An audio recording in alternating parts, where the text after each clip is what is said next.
உங்களுடைய தங்கம், வெள்ளி, வைர நகைகளை உடனே செல் பண்ணுமா? நம்பிக்கையான நிறுவனம் மேக்ஸ் கோல்ட். கால் 04445454545.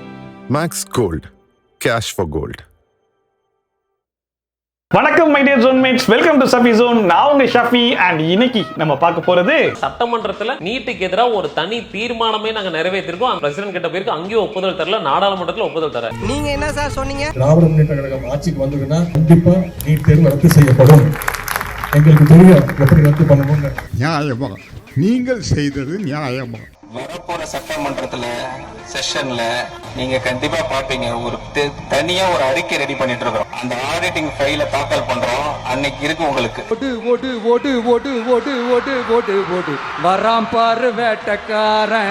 சொத்து விவரங்களை மு.க. ஸ்டாலின் மறைத்ததாக மனுவில் குறிப்பிடப்பட்டிருக்கிறது. மத்தளத்திற்கு 2 பக்கமும் அடி என்பதை போல இருக்கிறது என்னுடைய நிலைமை. ஒரு 2 மாசத்துக்கு முன்னால் அந்த மேடை இதே மாதிரி இருந்த நிலைமை என்ன இருக்கும் தமிழ்நாடு? காமெடி வேண்டாம், நான் சொல்லிட்டேன், நானு காமெடி பண்ணாத. ரீசெண்டா இந்தியா முழுக்க பயங்கரமா பேசப்பட்ட ஒரு விஷயம் அப்படின்னா கண்டிப்பா நீட்டுடைய ப்ரொட்டஸ்ட் தான் அப்படிங்கிறது கண்டிப்பா எல்லாருக்குமே தெரிஞ்சிருக்கும். டெல்லியில மாணவர்களால் ஆரம்பிக்கப்பட்ட அந்த ப்ரொட்டஸ்ட் டெல்லியோட நிக்கல, இந்தியாவில் இருக்கிற பல மாவட்டங்கள்ல மாணவர்கள்லாம் தன்னிச்சையா வந்து அந்த போராட்டத்தை கையில் எடுத்தாங்க. ஈவன் தமிழ்நாட்டில் கூட போராட்டம் பண்ணாங்க. பட் அந்த ப்ரொட்டஸ்ட்டை வச்சும் சில பேர் அரசியல்லாம் பண்ணாங்க. அந்த விஷயத்தெல்லாம் நம்ம பார்க்க தான் செஞ்சோம். பட் டெல்லிக்கும் தமிழ்நாட்டுக்கும் என்ன வித்தியாசம் அப்படின்னா, டெல்லியில் இருக்கிற எல்லாருமே வந்து எங்களுக்கு நீட்டு வேணும், பட் ஃபேரான நீட்டு வேணும் அப்படிங்கிற மாதிரி கேட்டுட்டு இருந்தாங்க. பட் தமிழ்நாட்டில் நம்முடைய ஸ்டாண்ட்ல இருந்து யாருமே மாறல. எங்களுக்கு நீட் வேணாம், எங்களுக்கு பேன் நீட் தான் அப்படிங்கிறது நம்மளும் கரெக்டா இருந்தோம். தமிழ்நாட்டில் நீட் தேர்வு ரத்து என்கிற முழக்கமும் கோரிக்கையும் இந்திய அளவிலே வலுப்பெற வேண்டும். சோ ஃபைனலா இந்த ப்ரொடெஸ்ட் எப்படி முடிவுக்கு வந்துச்சுன்னு சொல்லி கேட்டீங்கன்னா, டெல்லியில போராடின மாணவர்கள்லாம் கவர்மெண்ட் கிட்ட மொத்தமா 3 கோரிக்கைகள் வச்சாங்க.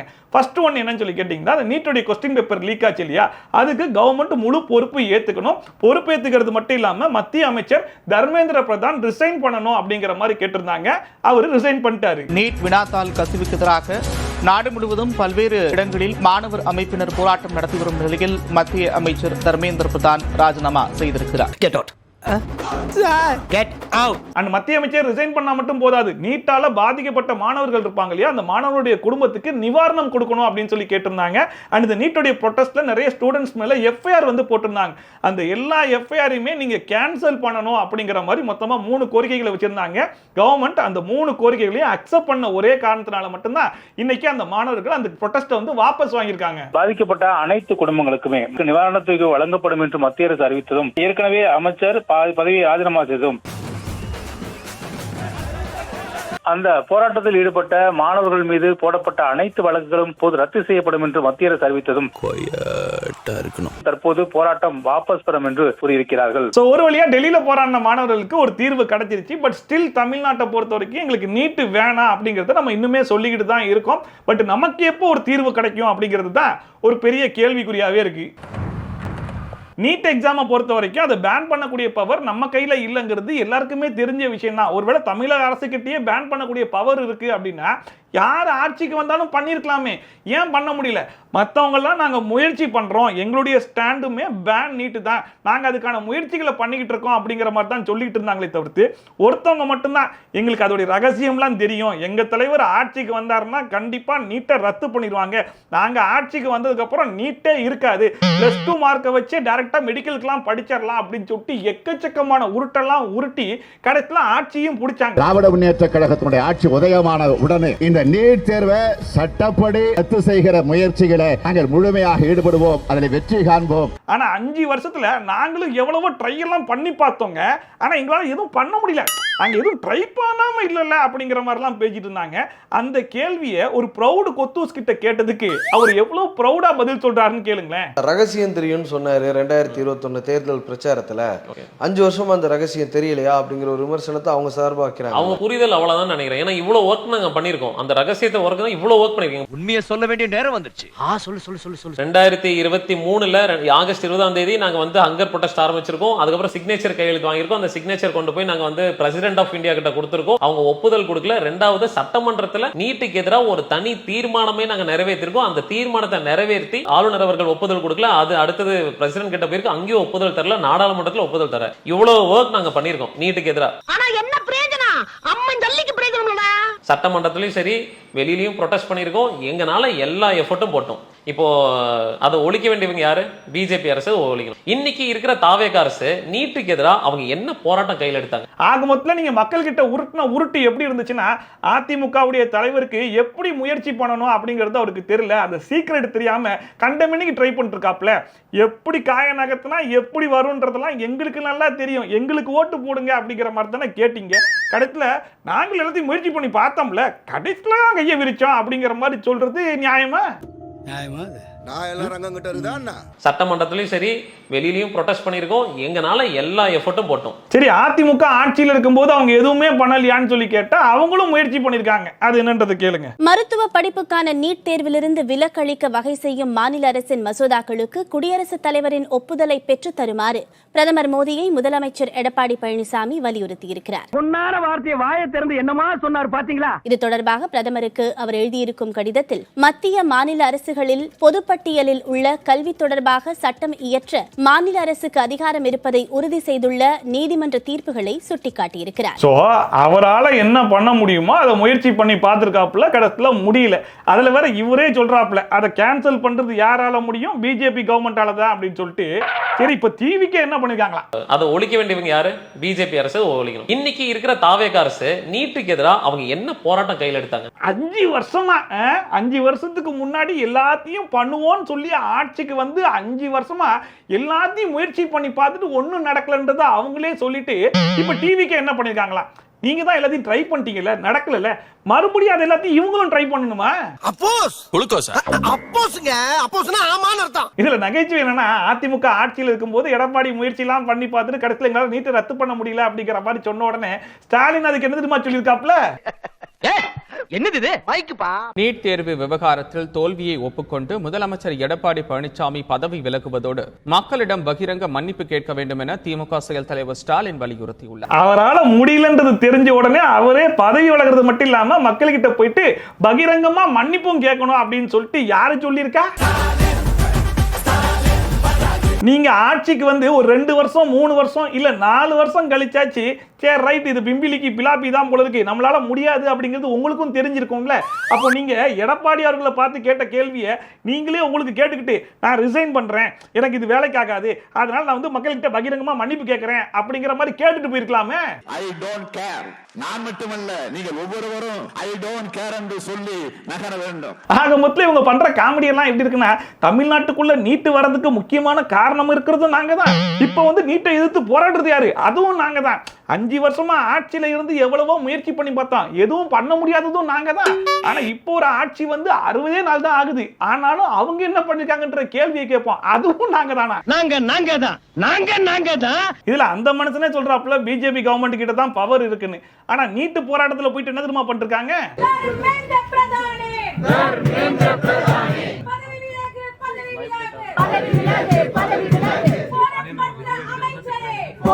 கரெக்டா தான் போட்டிருக்கீங்க. கூடவே உங்க ஸ்டாலின் ஐயா போட்டோவையும், உதயநிதி ஸ்டாலின் ஐயா இருக்காரு இல்லையா, அவங்க போட்டோவையும் போட்டு இப்படி உட்கார வச்சீங்கன்னா ரொம்ப பொருத்தமா இருக்கும். நக்கல்யா அவனுக்கு. சரி ஓகே, அந்த டைம்ல நம்ம ஸ்டாலின் ஐயாக்கு எப்படி ஆட்சியை பிடிச்சிடணும் அப்படிங்கிற ஒரு ஆசையில நீட்டை ஒரு பகடக்காயா யூஸ் பண்ணி ஒரு வழியா ஆட்சியும் பிடிச்சிட்டாப்ல. அவரும் முடிஞ்ச அளவுக்கு ட்ரை எல்லாம் பண்ணி பார்த்தாப்ல, பட் எதுவும் வேலைக்கு ஆகல. பட் இருந்தாலும் மக்கள் இந்த வாட்டி சரி ஓகே நீட்டை யூஸ் பண்ணி ஆட்சிக்கு வந்தீங்க, எங்க வேலையை நாங்க காட்டிடுறோம் அப்படின்னு சொல்லிட்டு குளத்தூர்ல என்ன பண்ணாங்கன்றது ஊரறிஞ்ச விஷயம் தானே. அப்படி இருக்கும்போது இப்ப ரீசன்ட்டா அவர் மேல இன்னொரு வழக்கு வேற போட்டுருக்காங்களா? தேர்தல் ஆணையம் விசாரணை நடத்த உத்தரவிடக் கோரி வேட்பாளர் திருஞான சம்பந்தம் என்பவர் வழக்கு தாக்கல் செய்துள்ளார். திமுக அறக்கட்டளை தலைவராக உள்ள விவரம், சொத்து விவரங்களை மு.க. ஸ்டாலின் மறைத்ததாக மனுவில் குறிப்பிடப்பட்டிருக்கிறது. மத்திரத்திற்கு 2 பக்கமும் அடி என்பதை போல இருக்கிறது என்னுடைய நிலைமை. ஆவணங்களை மொழிபெயர்த்து தாக்கல் செய்ய மனுதாரருக்கு அனுமதி அளித்து உயர்நீதிமன்றம் உத்தரவிட்டிருக்கிறது. என்ன சொல்றீங்க? மனுல சொத்து விவரங்கள் எல்லாம் மறைச்சிட்டாரா? ஐயா சாமி, என்னையா இதெல்லாம், என்ன இதெல்லாம்? இல்லங்க, இந்த விஷயத்தை யார் வேணாலும் நம்பலாம், ஆனா நான் நம்புறதுக்கான வாய்ப்புகளே கிடையாது. ஏன்னா இப்பேற்பட்ட ஒரு எளிமையான தலைவனை எங்கேயாச்சும் பார்க்க முடியுமாங்க? அந்த மனுஷனுக்கு சொந்தமா ஒரு கார் இருக்காங்க. சொந்தமாக தனக்கு வாகனங்கள் எதுவும் இல்லை என்று பிரமாண பத்திரத்தில் தெரிவித்திருக்கிறார் முதல்வர் மு.க. ஸ்டாலின். ஹலோ, என்ன எதுக்கு சிரிக்கிறீங்க? என்ன சிரிக்கிறீங்கன்னு கேக்குறேன். விளையாட்டு செய்தியா போயிட்டு சிரிச்சுக்கிட்டு இருக்கீங்க? சொந்தமா காரு கூட இல்லாத ஒரு தலைவர் சொத்து விவரங்களை கொண்டு போய் மறைச்சிட்டாருன்னு சொன்னா யாராச்சும் நம்புவாங்களா சொல்லுங்க? எனக்கு தெரிஞ்சு தாவேக்காவுடைய ஆட்சி ஆரம்பிச்ச நாள்ல இருந்து திமுகவுடைய கதறல் நாளுக்கு நாள் அதிகரிச்சுட்டே போகுது. அதுக்கு முக்கியமான காரணம் என்னன்னா, டெய்லியும் சில சம்பவங்கள் இந்த மாதிரி நடந்துகிட்டே தான் இருக்குது. அடுத்த சம்பவம் எப்போ அப்படின்னு சொல்லிட்டு டேட் எல்லாம் குறிச்சிட்டாங்க. நிறைய பேருக்கு தெரிஞ்சிருக்கும்னு நினைக்கிறேன்.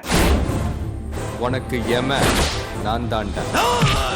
ஆகஸ்ட் மாதம் 5ஆம் நாள் புதன்கிழமை அன்று ஆகஸ்ட் 5ஆம் தேதி சட்டமன்றம் மறுபடியும் ஆரம்பிக்க போகுது அப்படிங்கிற ஒரு குட் நியூஸை வந்து சொல்லிட்டாங்க.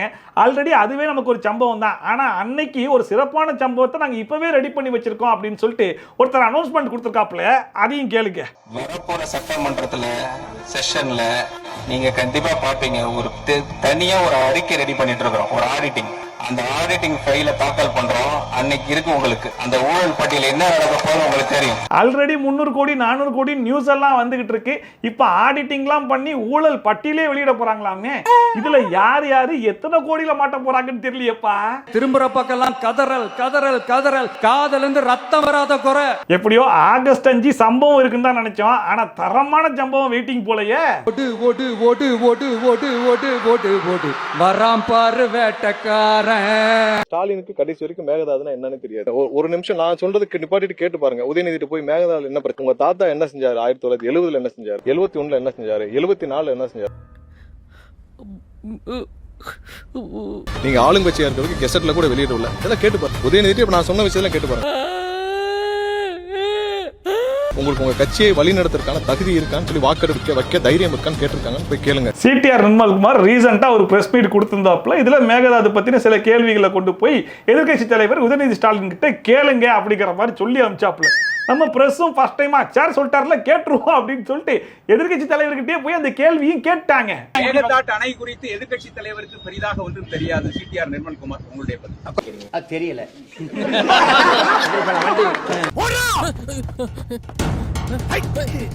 அவர் சொன்னது ஒருவேளை கரெக்ட் தானோ, ஏதாச்சும் ஒரு பதில் கொடுத்துட்டு போயிருக்கலாமேப்பா. சத்தியமா தெரியாது சார். இதுல வேற நம்ம பிராமிஸ் ராஜ் எதிர்க்கட்சி தலைவர் யாருன்னு தெரியும்ல, அவர் பேச ஆரம்பிச்ச சட்டமன்றமே எப்படி அதிரும் தெரியும்லன்னு சொல்லிட்டு பில்டப்லாம் வேற.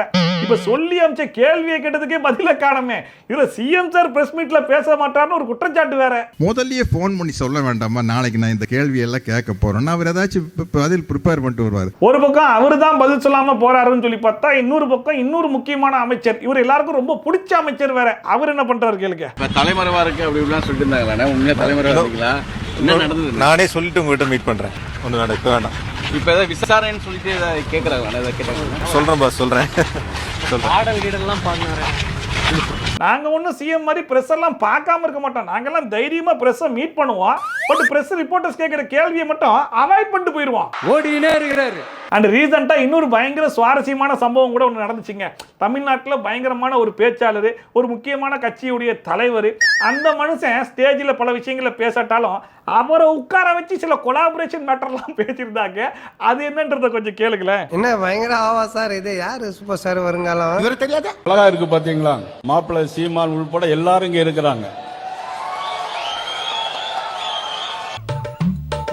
என்னடா டேய் அழுகாதரா. ஒரு 2 மாசத்துக்கு முன்னால் அந்த மேடை இதே மாதிரி இருந்த நிலைமை என்ன இருக்கும் தமிழ்நாடு. காமெடி வேண்டாம், நான் சொல்லிட்டேன். நானு காமெடி பண்ணாத, பாப்போம் இனிமேல் எப்படி வருதுன்னு பார்க்கலாம். என்னடா இது சொல்றதெல்லாம் வச்சு பார்த்தா கொலாபரேஷன் 2 மந்த்ஸ்க்கு பிஃபோர் நடந்திருந்தா தமிழ்நாட்டுடைய நிலைமை தலைகீழா மாறி இருக்கும். 2 மந்த்ஸ்க்கு பிஃபோர் நடக்கல, பட் இருந்தாலும் இதுக்கப்புறம் அந்த கொலாபரேஷன் நடந்து தமிழ்நாட்டுடைய தலையெழுத்தை மாத்த ட்ரை பண்றோம் அப்படின்னு எதுவும் சொல்றாங்களா? Sir congrat sir. என்ன சார் சொல்ல மாட்டேங்கிறீங்க? இன்னும் எதுவுமே நடக்கல, அதுக்குள்ள என்ன பண்ணி? இத பார்க்கும்போது எனக்கு ஒரே ஒரு காமெடி தான் ஞாபகம் வந்துச்சு.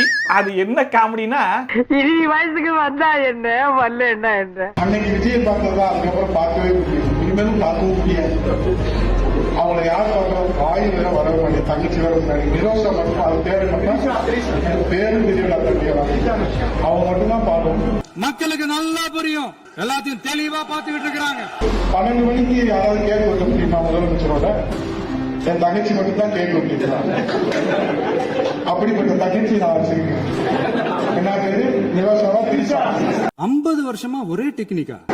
திரிஷாவுக்கு துணை முதலமைச்சர் பதவி அளிப்போம் தான் நீங்க ஆச்சரியப்படக்கூடாது. ஏன்னா நான் அப்படிதான் சொன்னேன், ஜனநாயக படத்துக்கு அரசு விடுமுறை விட்டாலும் விடுவாங்கன்னு சொன்னேன். எல்லாரையும் உதயகுமார் சும்மா இருக்காங்க. முதலமைச்சர் இருந்து அமைச்சர்கள் இருந்து எம்எல்ஏ இருந்து எல்லாம் போயிட்டாங்க கேட்டது. நாகரிக அரசியல் தான் அப்படிங்கிறதுக்கு இதுவுமே ஒரு எக்ஸாம்பிள் தான். அடுத்தவங்க பர்சனல் லைஃபுக்குள்ள போகாம இவங்களால பேசவே முடியாது. சோசியல் மீடியால போஸ்ட் ஆன ஒரு போட்டோ எடுத்து வச்சுட்டு இந்த அளவுக்கு வாய்க்கு வந்ததெல்லாம் பேச முடியுமோ அந்த அளவுக்கு பேசுறாரு பாத்தீங்களா? தப்பு பண்றதா? அண்ட் ரீசெண்டா கரூர் சம்பவத்துல உயிரிழந்த குடும்பத்துக்கு அரசு வேலையை வந்து நம்ம சிஎம் அவர்கள் கொடுத்திருந்தார் இல்லையா? அதை வந்து மதுரை ஹைகோர்ட் ரத்து பண்ணிருக்காங்க. கரூர் கூட்ட நெரிசலில் உயிரிழந்தவர்களின் குடும்பத்தினருக்கான அரசு பணியை உயர்நீதிமன்ற மதுரை அமர்வு ரத்து செய்த உத்தரவை எதிர்த்து தமிழ்நாடு அரசு உச்சநீதிமன்றத்தில் மேல்முறையீடு செய்ய முடிவு செய்யப்பட்டிருப்பதாக தகவல் வெளியாகியுள்ளது. அண்மை செய்தியினை பார்த்து வருகிறோம். தாவேகா கவர்மெண்ட் வந்து இதுக்கு மேல்முறையீடு போலாம் அப்படிங்கிற மாதிரி ஒரு ஐடியால இருக்காங்க அப்படிங்கிற மாதிரி சொல்றாங்க. சோ மேல்முறையீடு போனா அதோடைய உத்தரவு என்ன வரப்போகுது ஏது வரப்போகுது அப்படிங்கிறத நம்ம பொறுத்திருந்து தான் பார்க்கணும். அண்ட் கல்வித்துறை அமைச்சர் ராஜ்மோகன் அவர்கள் ஸ்டூடெண்ட்ஸ்க்காகவே ஒரு குட் நியூஸை கொண்டு வந்திருக்காப்புல. அந்த நியூஸை கேளுங்க. சில விஷயங்களை நம்ம குறைக்க போறோம். என்ன குறைக்க போறோம்? முதல்ல இந்த புத்தக பை சுமையை குறைக்க போறோம்.